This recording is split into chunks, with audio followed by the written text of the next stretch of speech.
ഷിരൂരിൽ മണ്ണിടിച്ചിലിൽ കാണാതായ കോഴിക്കോട് സ്വദേശി അർജുനായുള്ള തെരച്ചിൽ തുടരുകയാണ്. കര നാവികസേനയുടെ നേതൃത്വത്തിലാണ് പരിശോധന. ഗംഗാവാലി പുഴയുടെ മധ്യഭാഗത്ത് നാവികസേനയുടെ നേതൃത്വത്തിൽ തെരച്ചിൽ തുടങ്ങി. നിലവിലെ പരിശോധനയിൽ തൃപ്തിയുണ്ടെന്ന് അർജുന്റെ ബന്ധു ജിതിൻ പറഞ്ഞു. കര നാവികസേനകളുടെ സംയുക്ത പരിശോധനയിൽ പ്രതീക്ഷയുണ്ട് എന്നാണ് ജിതിൻ പറഞ്ഞത്. ജിതിന്റെ വാക്കുകളിലേക്ക്. ഇന്നെന്തായാലും എന്തെങ്കിലും കിട്ടുമെന്ന് പ്രതീക്ഷിക്കുന്നുണ്ട്. നമുക്ക് അറിയില്ല, എല്ലാ ദിവസവും നമ്മൾ വരുമ്പം ഓരോ പ്രതീക്ഷയായിട്ട് തന്നെയാണ് വരുന്നത്. പക്ഷേ ആദ്യത്തെ 4 ദിവസം ഒരു വീഴ്ച ഉണ്ടായിട്ടുണ്ടെങ്കിൽ കൂടി ഇപ്പോൾ നമ്മളതിൽ വിശ്വാസം പുലർത്തുന്നുണ്ട്. ഇന്ന് ശുഭവാർത്ത പ്രതീക്ഷിക്കുന്നതായി കാർവാർ MLA സതീഷ് സെയിൽ. കൂടുതൽ വിദഗ്ധരെയും കൂടുതൽ സാങ്കേതിക ഉപകരണങ്ങളെയും സ്ഥലത്തെത്തിക്കുമെന്നും സതീഷ് സെയിൽ പറഞ്ഞു. അദ്ദേഹത്തിൻ്റെ വാക്കുകളിലേക്ക്.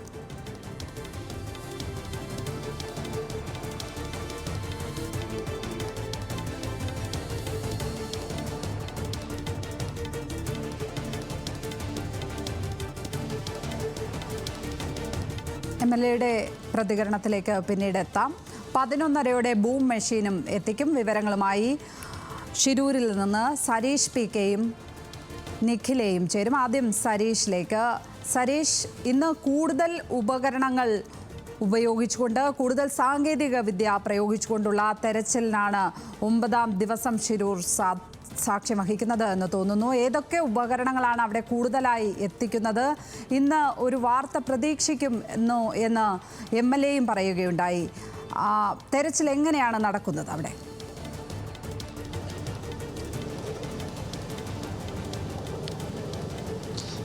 ലക്ഷ്മി, 2 തരത്തിലാണ് ഈ തെരച്ചിൽ നടക്കുന്നത്. ഒന്ന്, കരയും പുഴയും ചേർന്ന ഭാഗത്ത് മണ്ണ് കുഴിച്ചുള്ള പരിശോധന കരസേനയുടെ ഭാഗത്തു നിന്നും, അതോടൊപ്പം തന്നെ പുഴയുടെ നടുഭാഗത്ത് നേരത്തെ സിഗ്നൽ കണ്ടെത്തിയ ഭാഗത്ത് നാവികസേനയുമാണ് പരിശോധന നടത്തുന്നത്. അതിൽ ഏറ്റവും പ്രധാനപ്പെട്ട പരിശോധന ഇപ്പോൾ നടന്നുകൊണ്ടേയിരിക്കുന്നത് ഈ കരയും പുഴയും ചേർന്ന ആ പ്രദേശത്താണ്. കാരണം എപ്പോഴും, അല്ലെങ്കിൽ ആദ്യഘട്ടം മുതൽ MLA ഉൾപ്പെടെയുള്ളവർ, ജില്ലാ ഭരണകൂടമൊക്കെ പറഞ്ഞുകൊണ്ടിരിക്കുന്നത് ആ ഭാഗത്ത് ലോറി കണ്ടെത്താനുള്ള സാധ്യത വളരെ കൂടുതലാണ് എന്നാണ്. കാരണം ഈ ഇടതുഭാഗത്തു നിന്നും, റോഡിൻ്റെ ഇടതുഭാഗത്തു നിന്നും മണ്ണിടിയുമ്പോൾ സ്വാഭാവികമായും ഇടതുഭാഗത്ത് നിർത്തിയിട്ട വാഹനം അത് മണ്ണിനോടൊപ്പം തന്നെ പുഴയിലേക്ക് ഒഴുകിയെത്തും. അങ്ങനെ എത്തുകയാണെങ്കിൽ ഈ അതായത് കരയിൽ നിന്നും പുഴയിൽ നിന്നും ഒരു വലിയ ഉയരത്തിലുള്ളൊരു വ്യത്യാസമുണ്ട്. അവിടെ ഒരു ആഴത്തിലൊരു കുഴിയാണ്. സ്വാഭാവികമായും ആ ലോറി ആദ്യം ആ കുഴിയിലേക്ക് വീഴുകയും അതിന് മുകളിൽ മണ്ണ് വീഴുകയും ചെയ്യാനുള്ള സാധ്യതയുണ്ട്. അതുകൊണ്ട് തന്നെ ആ മേഖലയിൽ തിരച്ചിൽ നടത്തണം എന്ന് ജില്ലാ ഭരണകൂടം ആവശ്യപ്പെട്ടിരുന്നു എന്നാണ് പറഞ്ഞത്. പക്ഷേ അവിടെയും ജില്ലാ ഭരണകൂടം അത്തരത്തിലുള്ളൊരു നീക്കം, അല്ലെങ്കിൽ അത്തരത്തിലുള്ളൊരു സാധ്യത മുന്നിൽ കണ്ടിരുന്നോ എന്നൊരു സംശയമുണ്ട്. കാരണം അങ്ങനെ സാധ്യത കണ്ടിരുന്നെങ്കിൽ ഒരിക്കലും ഈ ഹൈവേയിലുള്ള മണ്ണ് നീക്കം ചെയ്ത് അതിന് മുകളിലേക്ക് ഡംപ് ചെയ്യുന്നൊരു അവസ്ഥ ഉണ്ടാവില്ലായിരുന്നു. പക്ഷേ സ്വാഭാവികമായും ഇന്ന് ആ മേഖല കേന്ദ്രീകരിച്ചാണ് പരിശോധന നടത്തുന്നത്. അത് കൃത്യമായി അവർ പറയുന്നത് നിലവിൽ കുഴിക്കുന്ന ആ ഒരു സ്ഥലത്തും, അതോടൊപ്പം തന്നെ 10 മീറ്റർ 2 സൈഡിലുമായി കുഴിക്കും എന്നാണ് അല്പസമയം മുൻപ് MLA പറഞ്ഞത്. അതായത് അവിടെ ഒരു ഡിവൈഡറുണ്ട്. ആ ഡിവൈഡറിൽ, അല്ലെങ്കിൽ ഡിവൈഡർ ഒഴിഞ്ഞു നിൽക്കുന്ന ഭാഗത്ത് മാത്രം അതിന് നേരെ ഒരു ഭാഗത്ത് ഒരു പരിശോധന, കുഴിച്ചെടുത്തുള്ള പരിശോധന നടത്തും. അവിടെ കണ്ടെത്തിയില്ലെങ്കിൽ 10 മീറ്റർ വ്യത്യാസത്തിൽ മുകളിലും താഴെയുമായി വീണ്ടും ഒരു പരിശോധനയിലേക്ക് പോകും. ഇന്ന് എന്തായാലും വാഹനം കണ്ടെത്താനാകും എന്ന് തന്നെയാണ് അവർ പറയുന്നത്. ഇപ്പോൾ കരസേനയുടെ നേതൃത്വത്തിലാണ് ഇത്തരത്തിലുള്ള പരിശോധന നടക്കുകയും ചെയ്യുന്നത്. അതേസമയം തന്നെ നാവികസേന ഈ പുഴയുടെ നടുഭാഗത്ത് വലിയ തോതിൽ മണ്ണ് കൂടിക്കിടപ്പുണ്ട്. അവിടെയാണ് സിഗ്നൽ ലഭിച്ചത്. അതായത് റോഡിൽ നിന്ന് 40 മീറ്റർ അകലെയുള്ള ഭാഗത്താണ് സിഗ്നൽ ലഭിച്ചത്. ആ സിഗ്നൽ ലഭിച്ച ഭാഗത്ത് ഇന്നലെ സോണാർ മെഷീൻ, ആദ്യം റഡാറിലെ സിഗ്നലായിരുന്നു ലഭിച്ചത്, പിന്നീട് സോണാർ മെഷീൻ ഉപയോഗിച്ച് പരിശോധന നടത്തുന്നു. അവിടെ കൃത്യമായി ഈ ലോഹഭാഗമുണ്ട് എന്ന് കണ്ടെത്തുന്നു. അതിൻ്റെ അടിസ്ഥാനത്തിൽ ഇന്ന് ഒരു തവണ കൂടി പരിശോധന നടത്തുകയാണ്. വിശദമായ പരിശോധന തന്നെയായിരിക്കും നടത്തുക. അതിനുശേഷമായിരിക്കും അവിടെ നിന്നും മണ്ണ് നീക്കുന്നതുമായി ബന്ധപ്പെട്ട കാര്യത്തിൽ തീരുമാനമെടുക്കുക. പക്ഷേ ഇപ്പോഴും സ്ഥിരീകരണം, ലോറിയാണോ എന്ന കാര്യത്തിൽ സ്ഥിരീകരണമില്ല. കാരണം മറ്റെന്ത് ലോഹഭാഗവുമാവാം. അതോടൊപ്പം തന്നെ കഴിഞ്ഞ ദിവസങ്ങളിലെല്ലാം കരഭാഗത്ത്, അതായത് റോഡിൻ്റെ ഇടതുഭാഗത്ത് നടത്തിയ പരിശോധനയിൽ ലോഹഭാഗങ്ങൾ, അല്ലെങ്കിൽ ഇത്തരത്തിൽ സിഗ്നൽ ലഭിച്ചപ്പോൾ അത് കല്ലുൾപ്പെടെയുള്ളവയായിരുന്നു. അതുകൊണ്ട് തന്നെ 100% സൈന്യം ഇത് ലോറി ആവാം എന്നൊരു സ്ഥിരീകരണത്തിലേക്ക് പോകുന്നില്ല. വ്യക്തമായ ചിത്രമല്ല ആ സിഗ്നലിൽ ലഭിച്ചിരിക്കുന്നത്. ഇപ്പോൾ സേനയുൾപ്പെടെ ഇങ്ങോട്ടേക്ക് എത്തുന്നുണ്ട്. കൂടുതൽ സേനാംഗങ്ങൾ, നേരത്തെ സേനാംഗങ്ങളെല്ലാം ഇങ്ങോട്ടേക്ക് എത്തിയിരുന്നു. അതിനോടൊപ്പം തന്നെയാണ് കൂടുതൽ സേനാംഗങ്ങൾ ഈ പ്രദേശത്തേക്ക് എത്തുകയും ചെയ്യുന്നത്. എന്തായാലും 2 ഭാഗങ്ങളിൽ നിന്നുള്ള പരിശോധന കൃത്യമായി അത് നടക്കും. അതോടൊപ്പമാണ് കൂടുതൽ ഉപകരണങ്ങൾ ഇങ്ങോട്ടേക്ക് എത്തിക്കാം എന്നൊരു നിർദ്ദേശം നൽകിയിരിക്കുന്നത്. അതിൽ പ്രധാനമായും ബൂം എന്ന് പറയുന്ന ഉപകരണമാണ്. ഭൂമിയിൽ ഒരേ സമയം തന്നെ കൂടുതലായി മണ്ണ് നീക്കം ചെയ്യാനാകും എന്ന കാര്യമാണ് ഏറ്റവും പ്രധാനപ്പെട്ടത്. എന്തുകൊണ്ടെന്നാൽ ഈ നിലവിൽ ഇറ്റാച്ചിയും ജെ സി ബിയും ഉപയോഗിച്ചാണ് പുഴയുടെ കരയിലുള്ള മണ്ണ് നീക്കം ചെയ്യുന്നത്. ആ പുഴക്കരയിലുള്ള മണ്ണ് നിലവിൽ നീക്കം ചെയ്യുമ്പോൾ അത് വലിയ വീതിയിൽ ആഴത്തിലുള്ള മണ്ണാണ്. അത് ജെ സി ബിയും ഒപ്പം തന്നെ മറ്റ് മണ്ണുമാന്തി യന്ത്രങ്ങളും ഉപയോഗിച്ച് നിലവിലെ സാഹചര്യത്തിൽ മണ്ണ് നീക്കുമ്പോൾ വലിയ കാലതാമസം നേരിടുന്നുണ്ട്.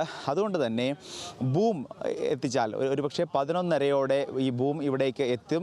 നേരത്തെ തന്നെ എത്തേണ്ട വാഹനമായിരുന്നു. പക്ഷേ കൊണ്ടുവരുന്ന വാഹനം അത് ബ്രേക്ക് ഡൗൺ ആയതിനെ തുടർന്നാണ് ഈ കാലതാമസം നേരിടുന്നത് എന്നാണ് അല്പസമയം മുൻപ് MLA നമ്മളോട് പറഞ്ഞത്. അങ്ങനെയെങ്കിൽ 11:30 തന്നെ ഈ വാഹനം ഇവിടേക്ക് എത്തും.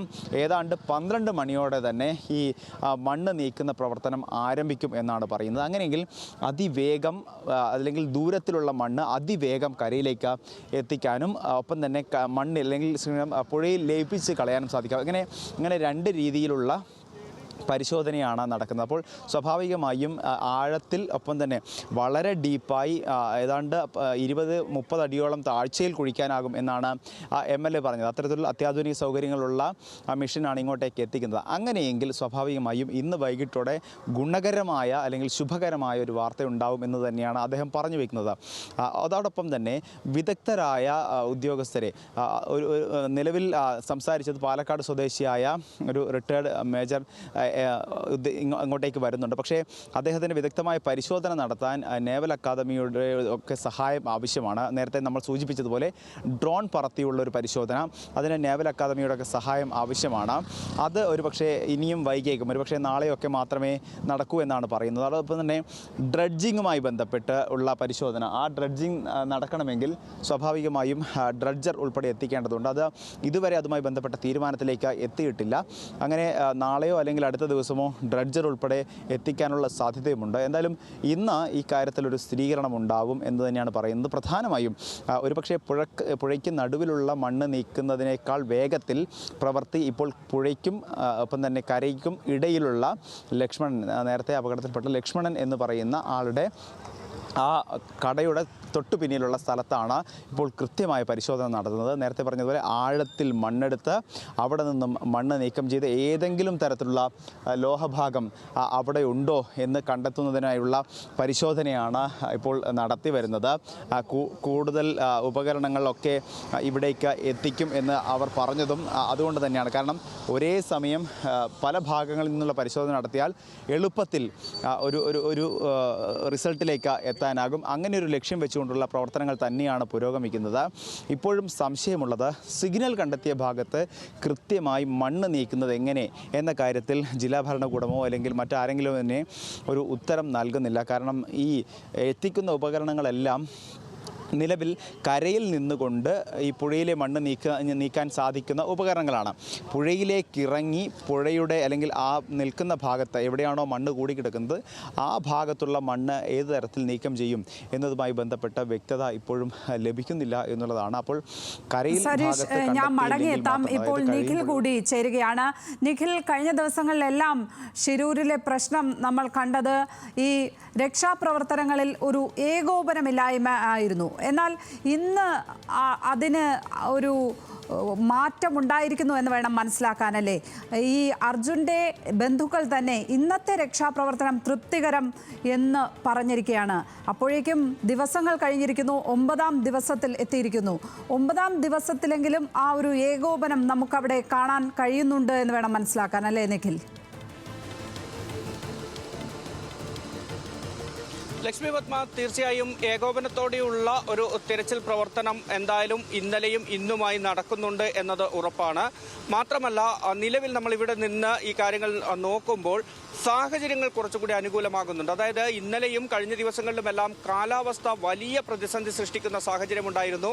ശക്തമായ കാറ്റ് അതിനൊപ്പം തന്നെ ഇടവിട്ട് പെയ്യുന്ന മഴ ഇതൊക്കെ ഉണ്ടായിരുന്നു.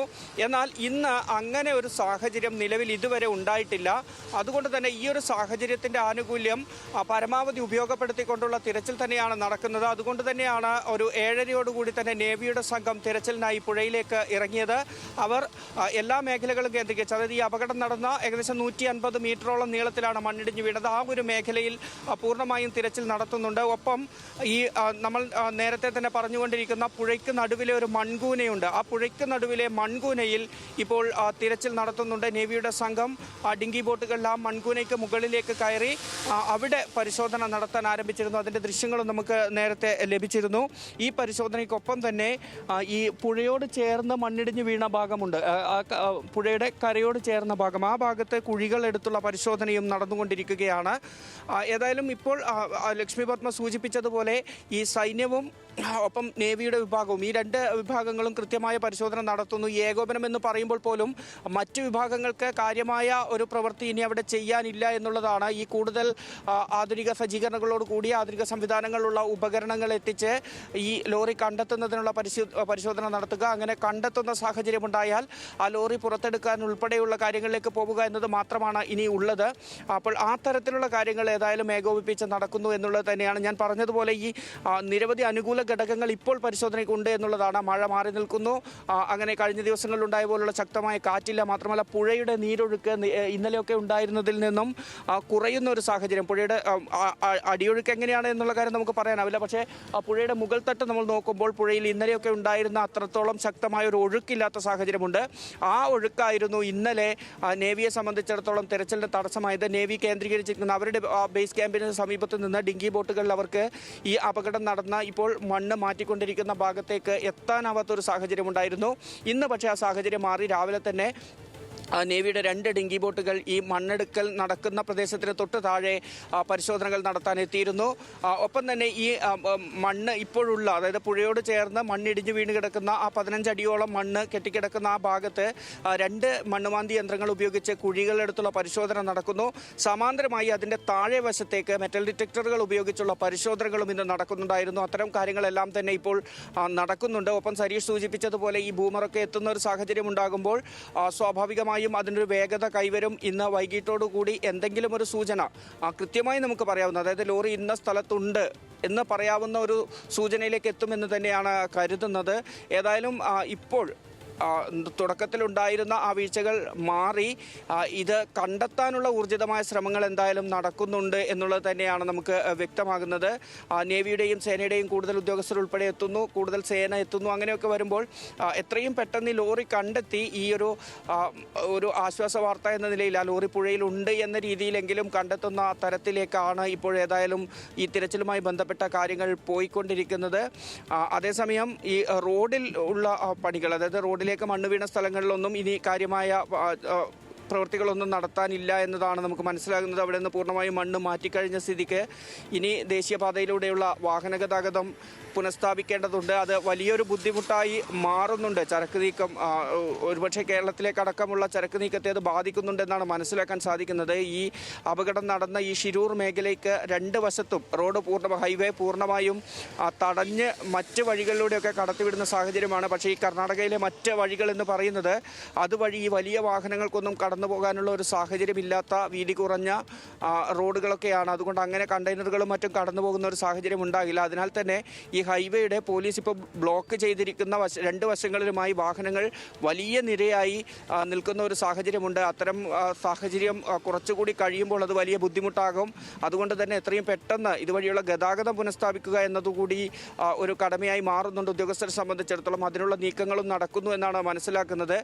ഒരുപക്ഷെ ചെറിയ വാഹനങ്ങൾ കടത്തിവിട്ട് തുടങ്ങിയാലും ഭാരവാഹനങ്ങൾ ഈ മണ്ണിടിച്ചിലുണ്ടായ ഭാഗത്തുകൂടി പെട്ടെന്ന് കടത്തിവിടാൻ ദേശീയപാത അതോറിറ്റി തയ്യാറാകില്ല എന്നാണ് മനസ്സിലാകുന്നത്. അതിന് കൃത്യമായ പഠനങ്ങളും റോഡിന് മറ്റ് തകരാറുകളില്ല, അപകട സാധ്യതയില്ല എന്ന് ഉറപ്പിക്കേണ്ടതുണ്ട്. അങ്ങനെയുള്ള കാര്യങ്ങൾ കൂടി ഇതിന് ഒപ്പം നടക്കുമെന്നാണ് മനസ്സിലാക്കുന്നത്. ഏതായാലും തിരച്ചിൽ കൃത്യമായി നടക്കുന്നു. ഏകോപനത്തോടു കൂടി തന്നെ നിലവിൽ ഈ തിരച്ചിൽ നടക്കുകയാണ്. ഈ അനുകൂലമായ കാലാവസ്ഥയും പുഴയിലെ ജലനിരപ്പ് കുറഞ്ഞതും ഒഴുക്ക് കുറഞ്ഞതുമെല്ലാം അനുകൂലമാക്കി മാറ്റി ഈ സാഹചര്യത്തിൽ പരമാവധി വേഗത്തിൽ ഇത് കണ്ടെത്താനുള്ള ഒരു ശ്രമം തന്നെയാണ് നടന്നുകൊണ്ടിരിക്കുന്നത്. ലക്ഷ്മി പത്മ. സരീഷിലേക്ക് പോയാൽ, സരീഷ്, കഴിഞ്ഞ ദിവസം ഒരു സ്ത്രീയുടേതെന്ന് കരുതുന്ന മൃതദേഹം കണ്ടെത്തിയിരുന്നു. അത് അർജുനൊപ്പം കാണാതായ അർജുൻ ഉൾപ്പെടെയുള്ള 4 പേരിൽ ഒരാളുടേതാണ് എന്ന സംശയമായിരുന്നു കഴിഞ്ഞ ദിവസം നമ്മളടക്കമുള്ള മാധ്യമങ്ങൾ പങ്കുവച്ചത്. ആ കാര്യത്തിൽ സ്ഥിരീകരണമായിട്ടുണ്ടോ? ഇത് ആരുടെ മൃതദേഹമാണ് കഴിഞ്ഞ ദിവസം അവിടെ നിന്ന് കണ്ടെത്തിയത് എന്ന കാര്യത്തിൽ?